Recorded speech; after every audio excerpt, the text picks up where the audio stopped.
morning sun shines on the gleaming hide of a muscular ranch horse. The aroma of bacon and coffee drifts from the wood cook stove at a cow camp. Silver spurs jingle as the men and women of the West get set for another day in the saddle. From the heart of Canada's finest ranching country, this is the Spirit of the West with rancher and horse trainer Hugh McLennan and his collection of music, poetry, and conversations with the folks who live and work with horses and cattle in the Spirit of the West. Family values, good horsemanship, good cattle, ranching traditions, and some of the most beautiful country in the world. That's what my guests are all about this week. The Cardinal Ranch is home to Buddy and Devaney Cardinal, and they've taken the level of horsemanship way up for so many folks who visit their beautiful place. And you'll meet this great ranching couple today and find out that even for the best riders, sometimes things can go wrong. He didn't want to go in the herd, and I spurred him in the belly. Oh, boy. And he went straight in the air, and I landed on the dirt, and I heard all the kids go, "Oh, Mom, are you okay?" And Baxter Black gets into a subject that might be a little sensitive for some listeners today. He was criticized by the local animal welfare group for, well, I'm not sure. Maybe because it sounds so awful. On the Rangeland News, the price ranchers get for cattle and farmers get for produce has an effect on what you pay at the retail counter. Back in 2015, the early 2016 prediction was also for a 1% to 2% food price hike, and prices ended up lower, so a lot can happen. On the Cowboy Poetry Spotlight, a scenario that's played out many times. You want to buy a horse, you bring him home and try him for a week, and on the last day, you find out why he's for sale. This weren't no crow hop, let me tell you, folks. I think you'll all agree. Yeah, Bucky launched me like a rocket. I landed in a juniper tree.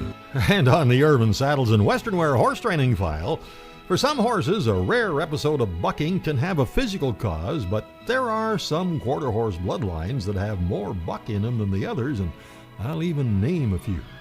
Got another rare classic song of the West today and the story behind the song, and I will visit with Buddy and Devaney Cardinal after we ride down to New Mexico with Sid Masters and the Swing Riders. And oh, I love the clean, crisp acoustic guitar picking on this one.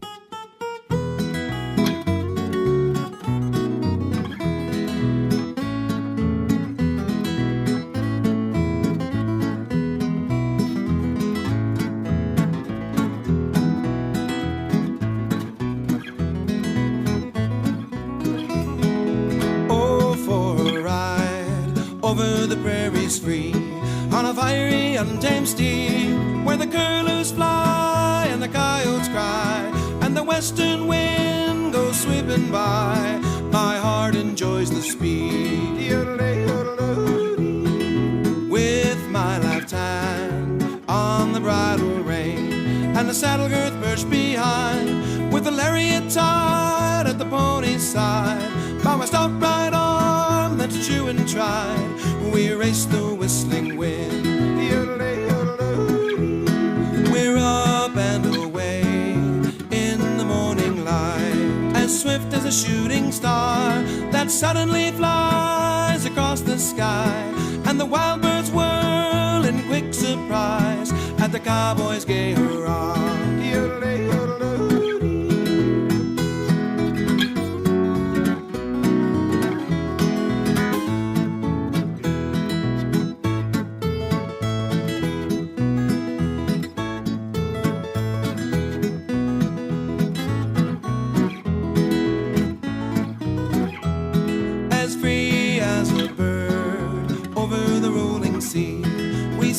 Pasture wide, like a seagull strong, we hurry along, and the earth resounds with a galloping song. We sail on the fragrant tide.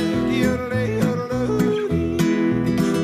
can have your ride in the crowded town. Give me the prairies free, where the curlews fly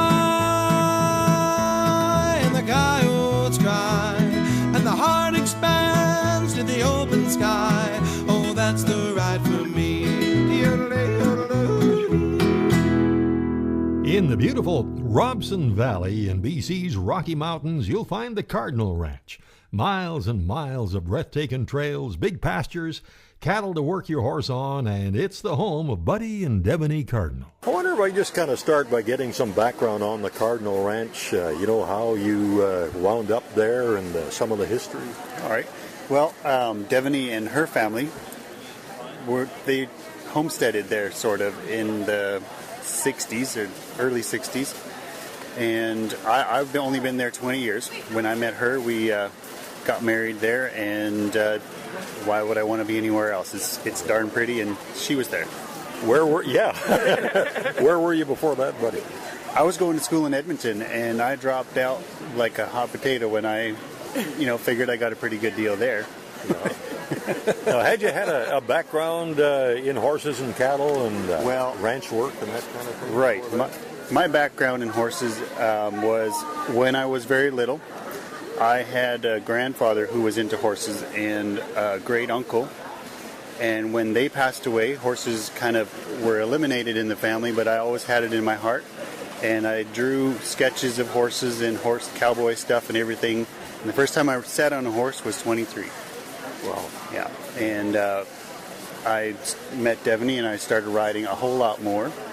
And we work cattle and train horses and sell. That's our main living right now, is teaching and selling horses. Yeah, I can really identify with that. I grew up in Edmonton much before you did. Okay. But and right in the heart of the city. But I just had this dream and this desire to be a cowboy somehow. And I'd be there in about grade 5 or 6 with my history book in school. But inside that book was a book by Will James about cowboys north and south and something. And my uncle had a farm just west of Millet, Alberta. 2 big old workhorses. And I started riding those as soon as I could lead them up to the fence and climb on them. But it was just there, It's something that's in you. Yeah. And so, Devaney, you grew up then on the family homestead? Yeah, so I had a heart for horses, but I was born into a horse family, so everyone rode. I remember the shock when I went to kindergarten and discovered not everyone's grandma could rope. It was my first taste of kind of the outside world. So I was really fortunate to be born into the horse culture. But then, these days there's so much exposure. If you're interested in doing horse stuff, it's a real viable option for a career. And what I got growing up was, I'm glad you love horses, dear. Now, what are you going to actually do with your life? And going to university and combining the horse love wasn't really an option. So I went ahead and pursued other things for a while, but I still had the horse option in my heart. And as soon as I kind of finished up my university degree, I was right back in that same valley and doing what I love to do to earn a living, which was train and sell horses, develop horses, take people out. And that's when I met Buddy. And according to him, I just talked his ear off, and it kind of went from there. But Well, I want the story of how you two got together and how you developed from a green wannabe to a top hand, Buddy. And let's do that when the Spirit of the West continues right after this. Welcome back to the Spirit of the West. Buddy and Devaney Cardinal have raised kids, cows, and great horses on the Cardinal Ranch for many years now, and it's sure great having you guys along today. Now, where was it that you actually met for the first time, and how did that go? Mount Robson Guest Ranch. She was doing the trail rides there, contract work, and I was traveling through, booked a tent site, and the manager said, "Hey, why don't you go on a trail ride?" I said, "I don't want to go on a trail ride. I just, I'm just traveling through." I had a hat and boots, I guess. And he talked me into it. He said, "No, it's cheap and you'll love the scenery and the horses are quiet and everything." So I said, "Sure, I'll go." And sure enough, Devaney was guiding the trip and put me right behind her and talked my ear off, like she said. It's true. That's not just my version.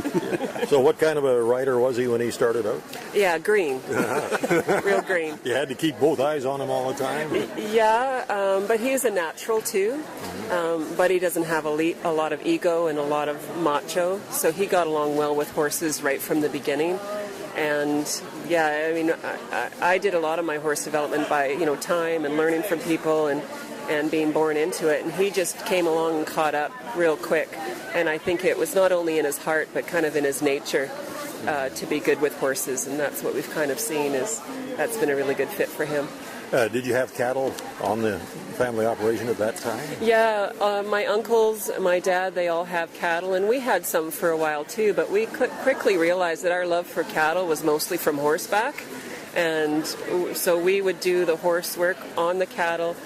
We still do that now, and we actually own darn few cattle, only for practicing and that kind of thing, and so whenever we get a chance, we brand and stuff for neighbors and family. But horses, that's how we were up to almost 100 head of horses there at one point that we were developing and training and selling, and that's a bit much. That's a lot of feet to trim. Anyone who's been in that situation goes, that's a lot of horses. Now we're down to about 30 or 40. We'll visit some more after something a little different from our playlist here. Now, this song was written by Buster Coward. He had a group called the Toon Wranglers around San Antonio years ago, and the neat thing is the entire group were all made up of working cowboys. Don Edwards does Buster Coward's Texas Sand. Texas sand, drifting Texas sand, sandy land, down by the Rio Grande. I went to the river to water my horse. I couldn't find that river, so I rode across on that drifting, shifting Texas sand. Texas sand, drifting Texas sand,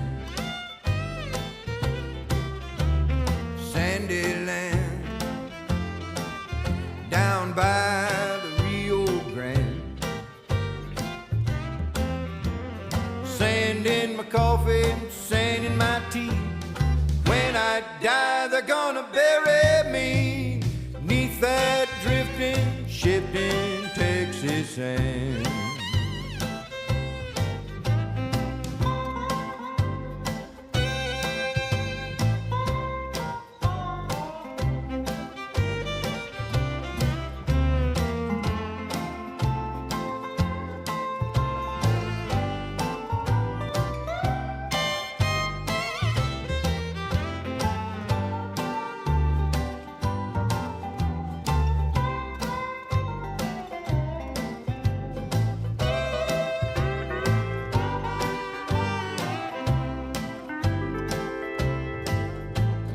Texas sand,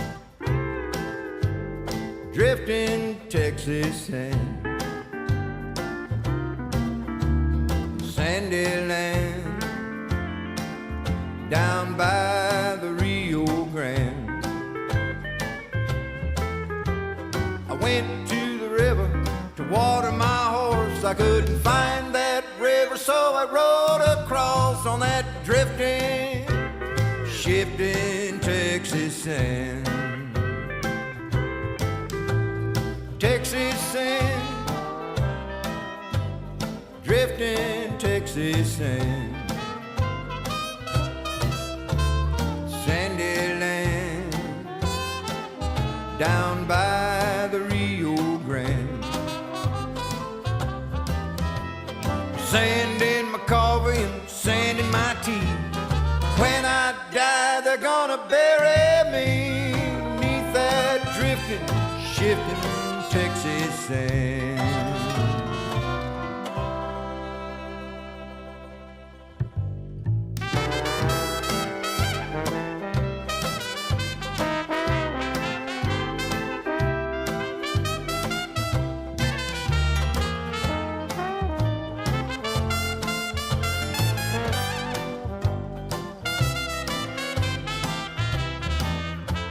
I went to the river to water my horse. I couldn't find that river, so I rode across on that drifting, shifting Texas sand.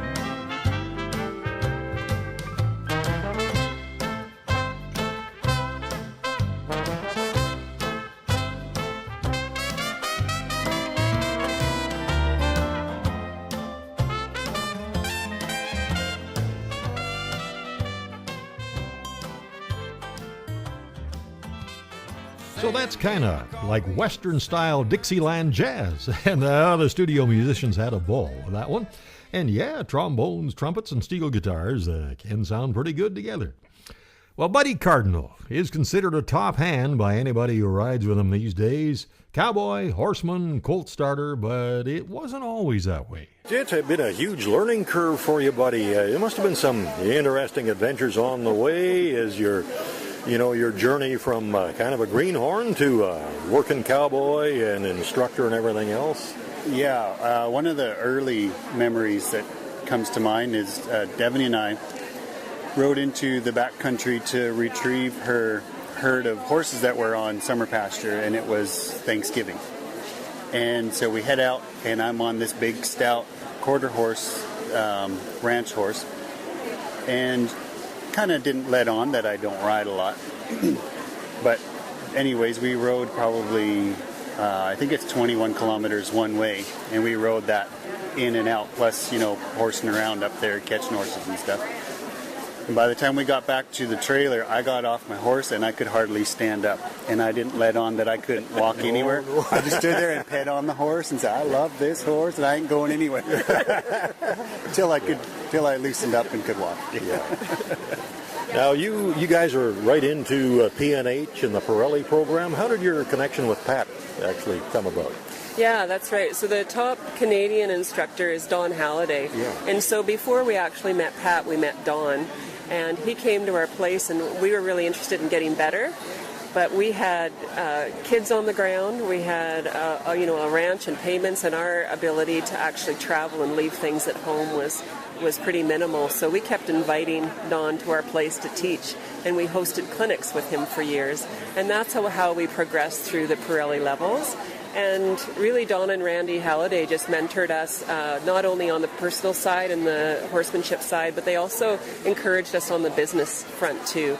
And they really liked our horses, wanted them for their students, and encouraged us to keep training and to pursue the instructorship too. So eventually you get invited down to actually meet Pat and go through the instructor courses, and we did that, and I worked real hard at it, and then they just kind of took a look at Buddy and just said, okay, and you too. Yeah, we want you involved. Yeah, we want you too. Yeah. And so teaching as a team has been a really neat thing for us. Yeah. Early on, one of our goals was to do whatever we do to do it together. And it's not... And horseback, if possible. Yeah. And it's not always practical. There's been some times when Buddy's had to go away for work or do different things, but now we're pretty settled. Whatever we do, we pretty much do together with not only each other, but with our kids. Yeah. So that's been a real blessing. Yeah. How many kids? We have 3 kids. Oh, yeah. Yeah. What ages now? Yeah, 15, 17, and 20 right now. Yeah, big strapping kids. You see them around here. They've pretty much outgrown us. And yeah. Are they here with you now? Yeah, they're all 3 here this weekend. Oh, super. Yeah. Well, there'll be more from Buddy and Devaney in just a little while. Next, Baxter Black's commentary might be a little much for sensitive listeners. You'll hear it when the Spirit of the West continues right after this. Howdy, friends. This is Baxter Black on Spirit of the West with Hugh McLennan with a little peek at Death by Wood Chipper. If your group or association is planning a meeting and are on a thrifty budget, check out Virtual Video Baxter. That's me. I'll video a personalized welcome, then furnish several humorous stories to run between your speakers. Sign books can be used as auction items. We've done rodeos, museums, bull sales, the Conservation Service. Use your imagination. Virtual Video Baxter. Give us a call, 800-654-2550 at baxterblack.com. Death by Wood Chipper. An ugly headline. My neighbor Mike is a 1,000-yard sharpshooter. He offers his services to ranchers whose property is overrun by prairie dogs. He shoots the unsuspecting varmints from 700 yards away. And because the shooter, and therefore the noise, is so distant, the other prairie dogs are not frightened into their holes. He uses what he calls a ballistic-tip bullet. Death is instantaneous. The prairie dog explodes like a hand grenade.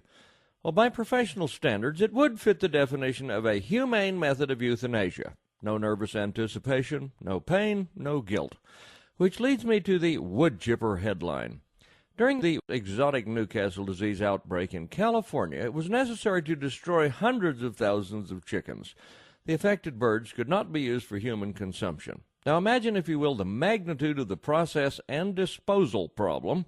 To put this in perspective, say you had a pet chicken in your backyard that the USDA required you kill and dispose of.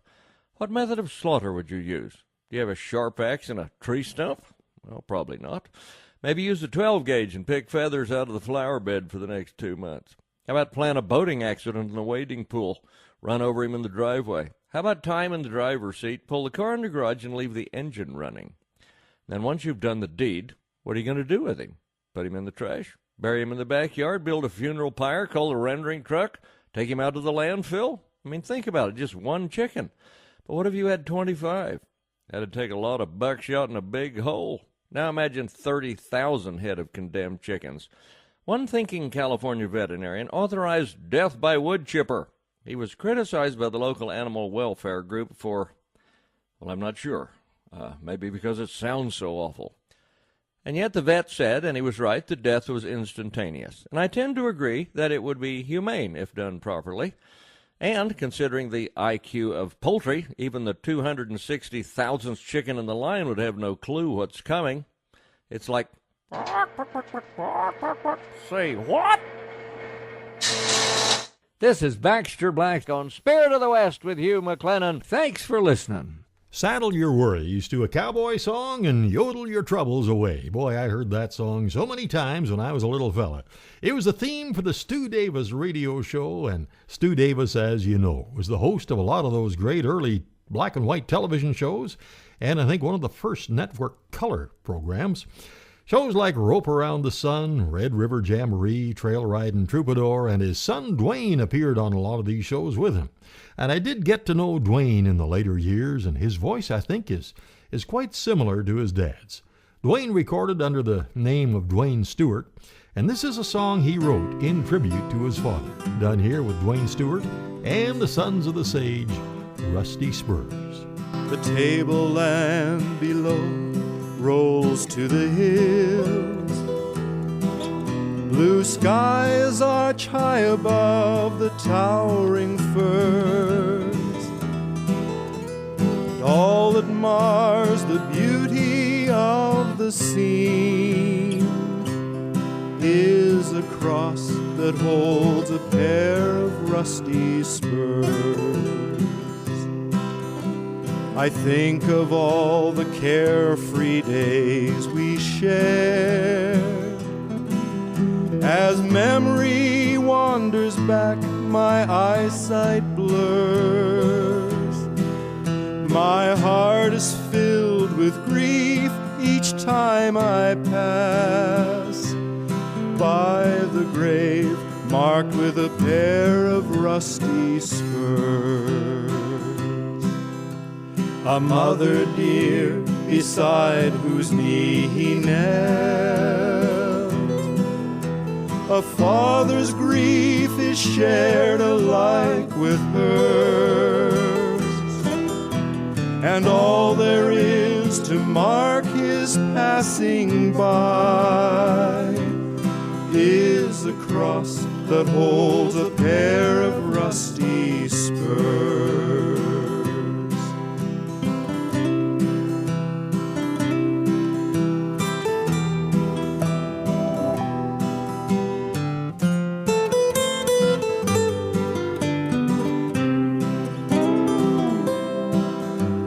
Night wind blowing across the purple plain, the stirring dust upon the mesa floor make harp strings of that pair of rusty spurs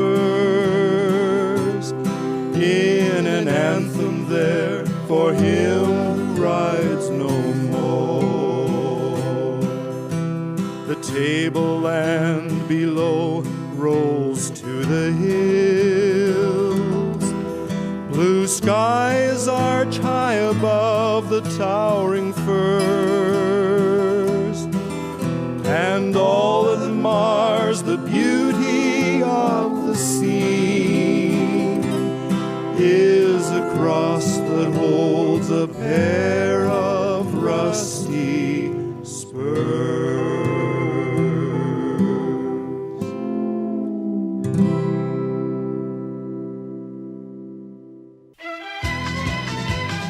Now the news of the rangeland, a roundup of news and coming events from around the West.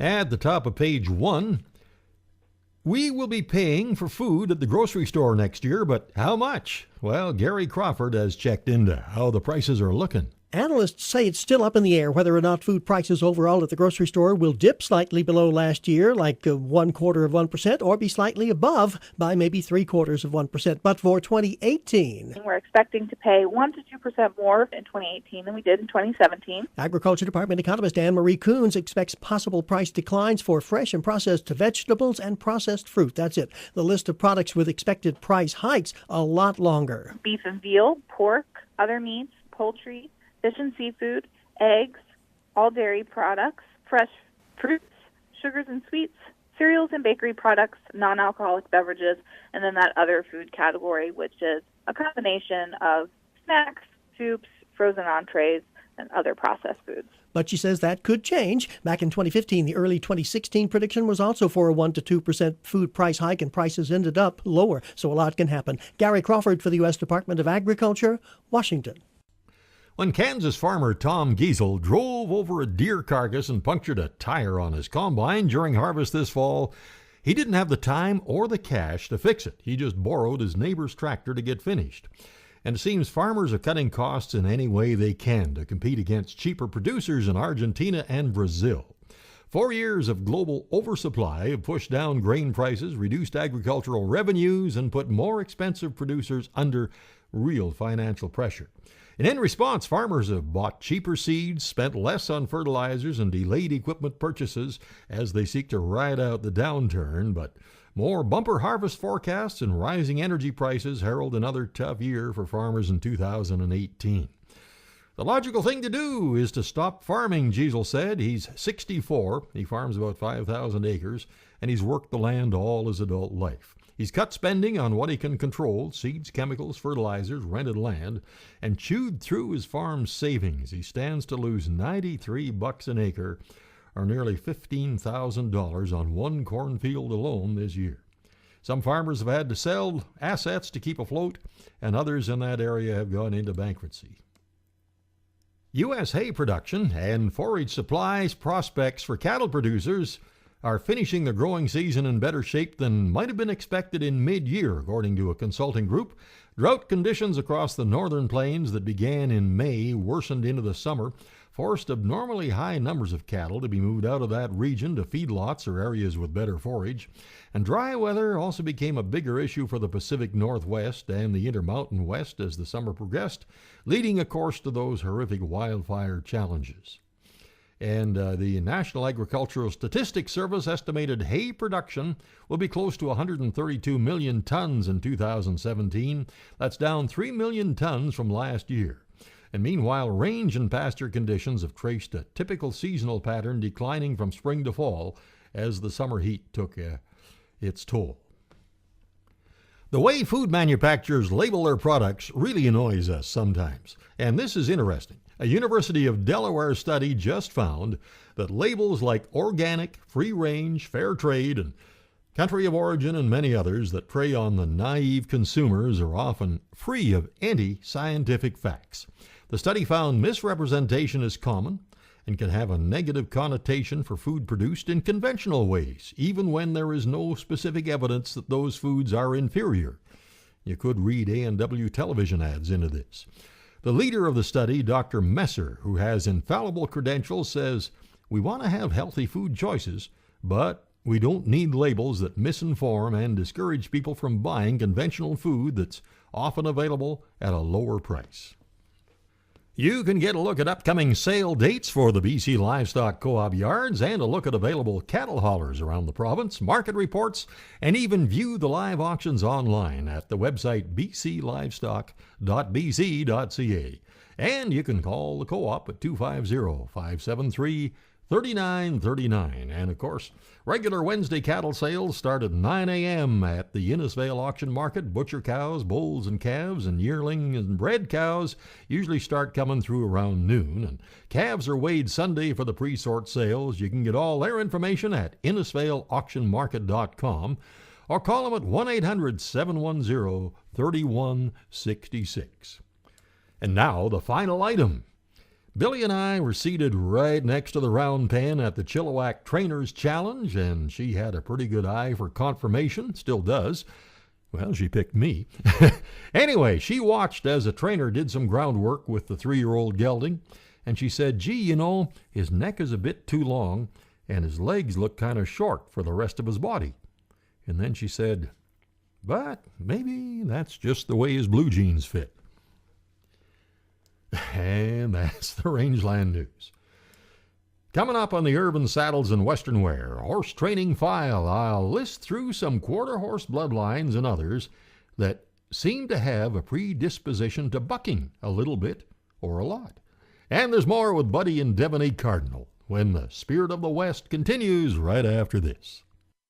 Welcome back to the Spirit of the West. Coming right up on the Urban Saddles and Western Wear Horse Training File, a horse that seemingly for no reason after being ridden for a long time tried to buck his rider off. We'll examine the cause and look at the horse pedigrees where some bloodlines have been known to buck. It'll be interesting, and so will this. The 17th annual Spirit of the West Cruise will be something unforgettable. My wife Billy and I will be hosting a big group of ranchers, farmers, horse and cattle folks, and Spirit of the West listeners for a trip I know many of you have had on your bucket list for a long time. September 16th, 2018, we will sail out of Quebec City and cruise Canada's maritime provinces in all the glory of the fall colors, including stops in Charlottetown, Prince Edward Island, Sydney and Halifax, Nova Scotia, St. John, New Brunswick and the Bay of Fundy, Bar Harbor, Maine, Boston, Portland, Maine, and Cape Liberty, New Jersey, with an optional stay in New York City. Now, just for the Spirit of the West group, we have a tour of a cattle operation in Nova Scotia. We'll have all our great Western music concerts and sing-alongs, and we'll be swapping lots of ranching stories. And we'll have a lot of special activities just for our group. You'll find more details on the cruise section of our website at hugh-mclennan.com and on our cruise Facebook page, and you can always call the toll-free number 1-800-530-0131. And as you might know, we have added a post-cruise New York City package that includes 3 nights at a deluxe hotel close to Central Park and all the action, daily breakfast, good seats for a big league baseball game in Yankee Stadium. Don't know who the Yankees are playing yet, but boy, that'll be a great experience. Private guided tour of Manhattan, a live show on Broadway, a tour of the Empire State Building, the Rockefeller Center, and so much more. And if you can book this add-on by December 15th, you'll save a bunch of money. Jim and Karen can give you all the details at 1-800-530-0131. Now it's time for the Horse Training File, brought to you by Irvine Tack and Western Wear, Canada's largest Western store. Experience the true Spirit of the West at Canada's largest Western store, Irvine Tack and Western Wear. If you need a curb strap or a 4-star gooseneck trailer, you'll find it here. A saddle for every rider, cutters, reiners, penners, trainers, working ranch cowboys, ropers. They have over 1,200 in stock. And they have Western wear for the entire family. And how about a gift card? Shop online at irvinesaddles.ca. Free shipping on orders of over $100. irvinesaddle.ca, 1-877-946-9494. Yeah, an Irvine gift card. Boy, what a great stocking stuffer that would make. Well, out of the blue, for no reason, this horse that we thought was pretty well broke bogged his head and started bucking pretty hard. The rider grabbed his rope and hung on, and in a few minutes it was over, but what the heck caused it? Well, most trainers agree that bucking is a huge expenditure of energy for a horse. Most of the time, horses are looking for ways to conserve energy so they have it when they perceive a life-threatening emergency. Now, more often than not, an episode like this can be triggered by physical pain. Could be a sore back, a muscle cramp, sometimes a misalignment of his spine that can often be corrected by an equine chiropractor. And that being said, bucking does not always have a physical cause. The great bucking horses of the Calgary Stampede Ranch and other stock contractor strings are bred to buck. They love to buck, just like a show jumper loves to jump or a cutter loves to cut cows. And this might get me into a little bit of trouble, but some quarter horse lines have been known to have a little more buck in them than the others. Should I name some? Well, I love those Blue Valentine Blue Roans, but some of the offspring of the old Hancock line would buck a little bit, but in nearly every case with the right approach, they turned into great ranch and robe horses. And some of the running quarter horse bloodlines will buck a little bit from time to time. Long time ago, Ian Tyson told me about a promising cutting horse prospect he had, a filly with Docolina breeding, that really bucked hard when she was started. But she went on to be a champ. In High Tide, a legendary bucking horse bucked off a 19-year-old cowboy at the national finals when that horse was 32 years old. Sippin' Velvet, a descendant of Man o' War, bucked at the national finals rodeo 18 times, and he was retired to a standing ovation at the 94 finals when that horse was 25. The Calgary Stampede Rodeo Company, one of the oldest breeding programs in rodeo, includes a lot of horses in their top list, a lot of older horses in their list of top buckers. Few of them are still going. They include 21-year-old Go Wild, 21-year-old Cloud Gray, and 24-year-old Guilty Cat. So riding a horse that's prone to buck is not something I like doing anymore, and thankfully there are a lot of good ones that are sound and safe all the time. And for Urban Saddles and Western Wear, that's the Horse Training File. Something that keeps our horses healthy, happy, and in a calm state of mind is that daily feeding of Hoffman's Horse Ration. You can find out more at hoffmanshorseration.com. And we'll get back to my guests, Buddy and Devaney Cardinal from the Cardinal Ranch, after a song that could have been written about them. This is from Larry Krause's great CD, Northern Rain. I don't know why you'd look my way. There ain't much here to see. Just a dusty hat and faded jeans. That's how I have to be. But you light the room up with your smile. Take my breath with every move.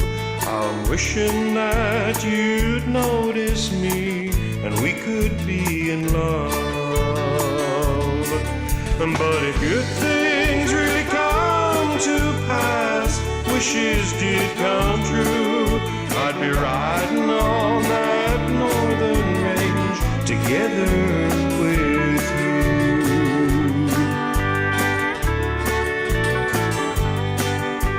Your city charms flow easily, all the folks here know your face, and I know that I can't offer you half what they can in this place.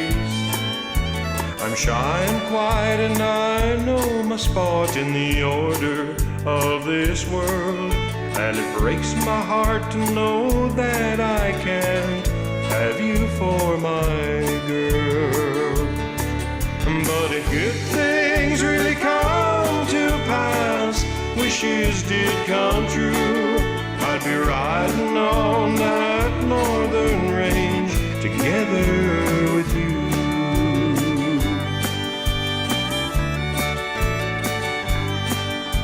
This little spread that I call my home, with my horse and dog and cows, it would not measure up for you.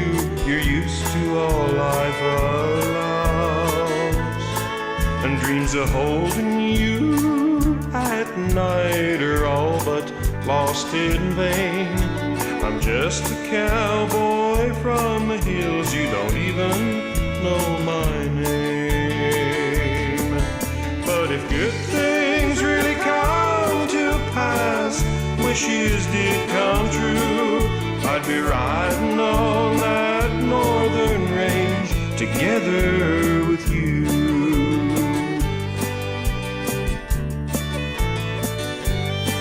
I said if good things really come to pass, wishes did come true, I'd be riding on that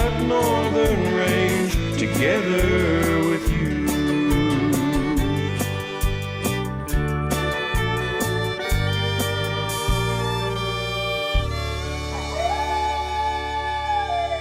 Well, that song does remind me of so many couples we know, including you guys, Buddy and Devin Ian.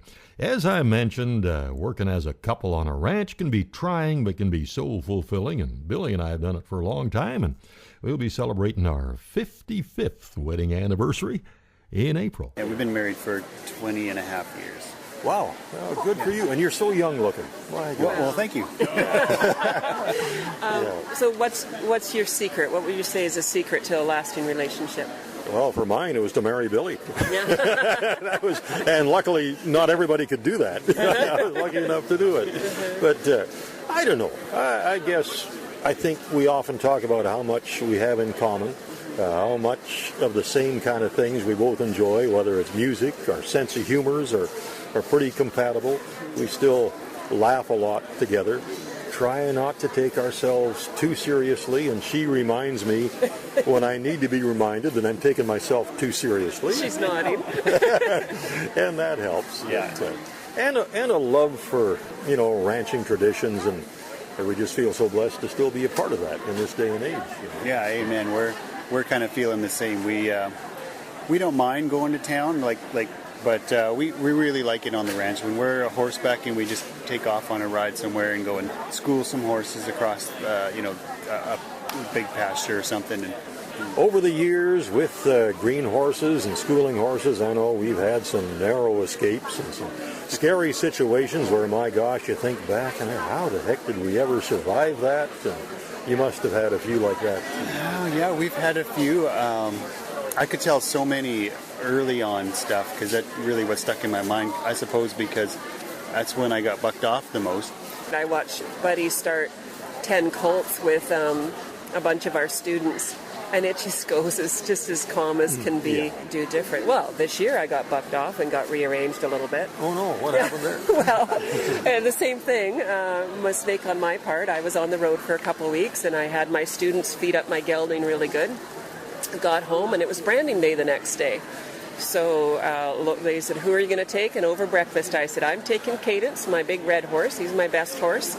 And I might get bucked off today. Well, I warmed him up, just obviously not enough, stepped on, and we were about half an hour in. And he didn't want to go in the herd, and I spurred him in the belly. Oh, boy. And he went straight in the air, and I landed on the dirt. And I heard all the kids go, oh, Mom, are you okay? And finished out the day. I think I cracked a few ribs. Oh my gosh, but you didn't let on. Well, you gotta hold your reputation a little bit. Yeah, but, and there's not much left after you land where you land in those branding pens. There's only one place to land.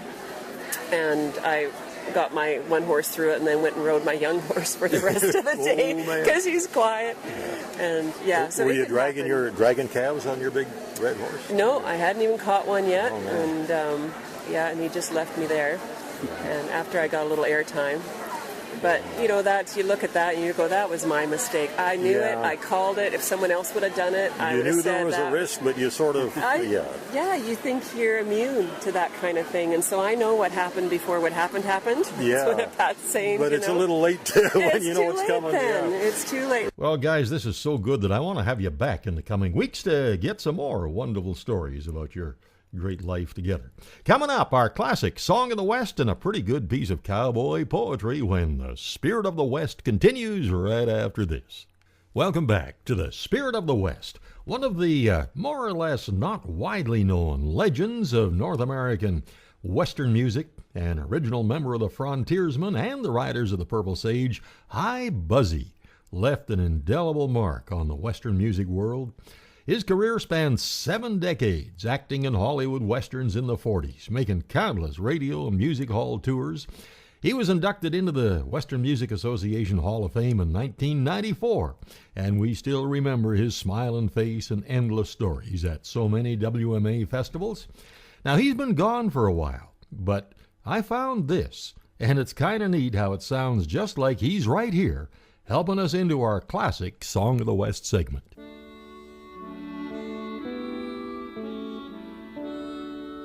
For our last song, let's really set the scene.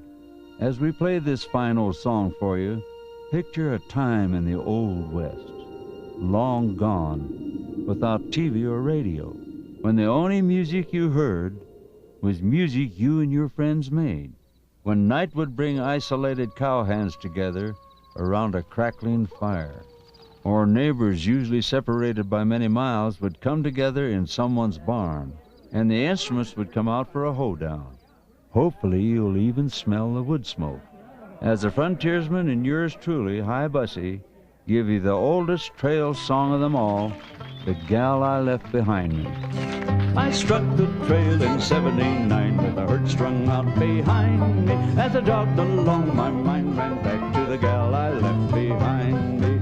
If ever I get off the trail and the Indians, they don't find me, I'll make my way straight back again to the gal I left behind me. Oh, that gal, that true little gal, the gal I left behind me. That sweet little gal, that true little gal, the gal I left behind me.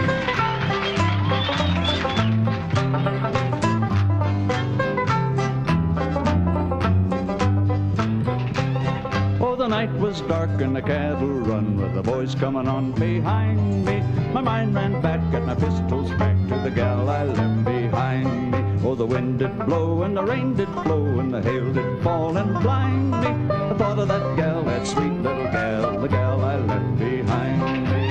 Oh, that gal, that true little gal, the gal I left behind me. That sweet little gal, that true little gal, the gal I left behind me.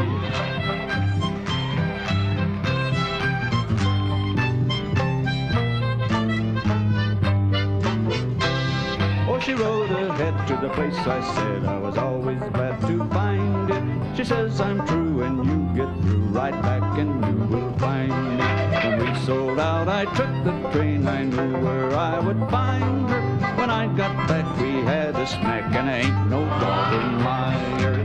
Oh, that gal, that true little gal, the gal I left behind me. That sweet little gal, that true little gal, the gal I left behind me. The gal I left behind me.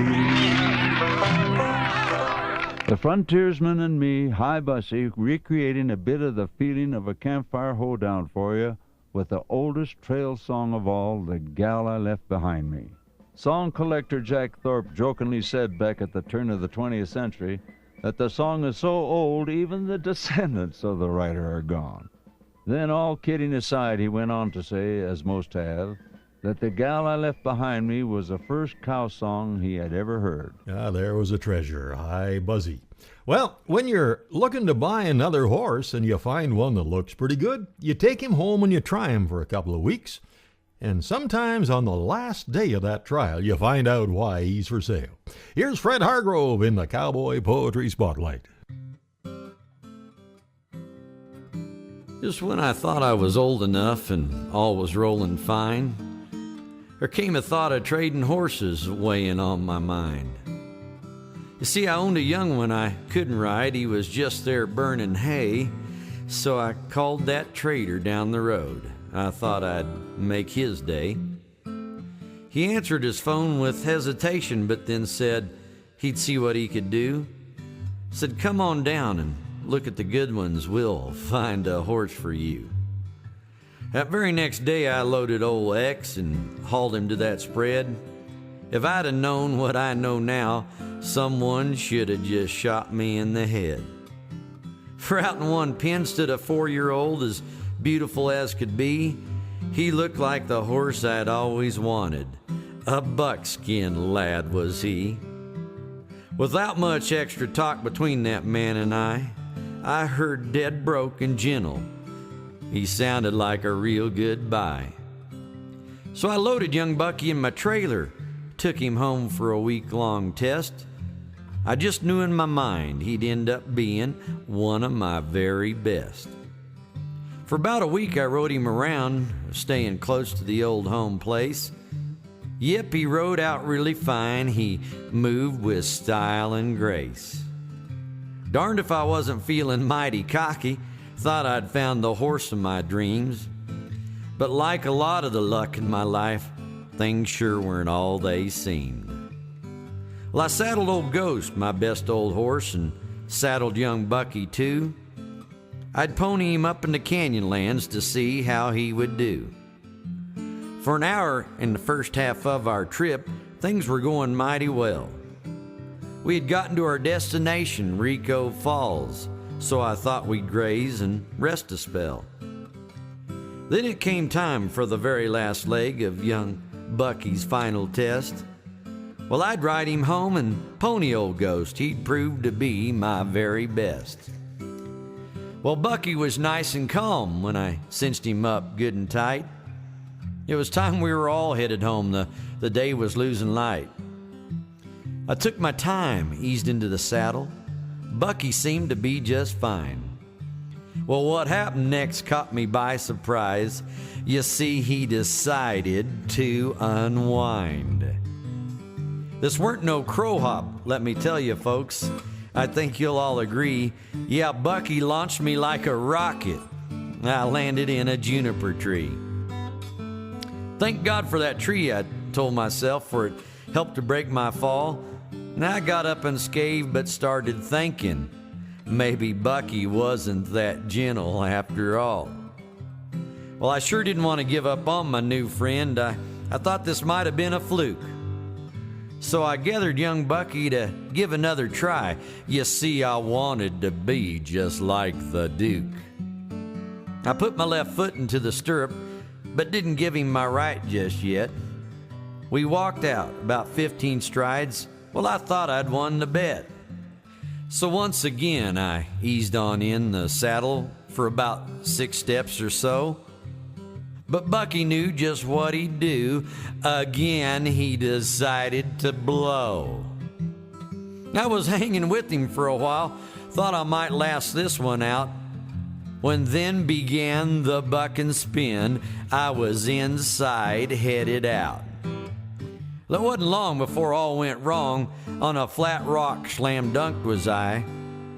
If it hadn't have been for the lack of air, I'd have probably started to cry. I gathered my senses and caught some air, walked Bucky down the trail. In a half a mile, cotton rode old Ghost. For Bucky's last test, he did fail. Now here I sat with 3 cracked ribs and a back as sore as hell, brought back to the reality with more pain in life, a place I know real well. So when that trader says, he won't buck, well, don't use his name in vain, for you know it weren't all his fault, just Bucky living up to his name.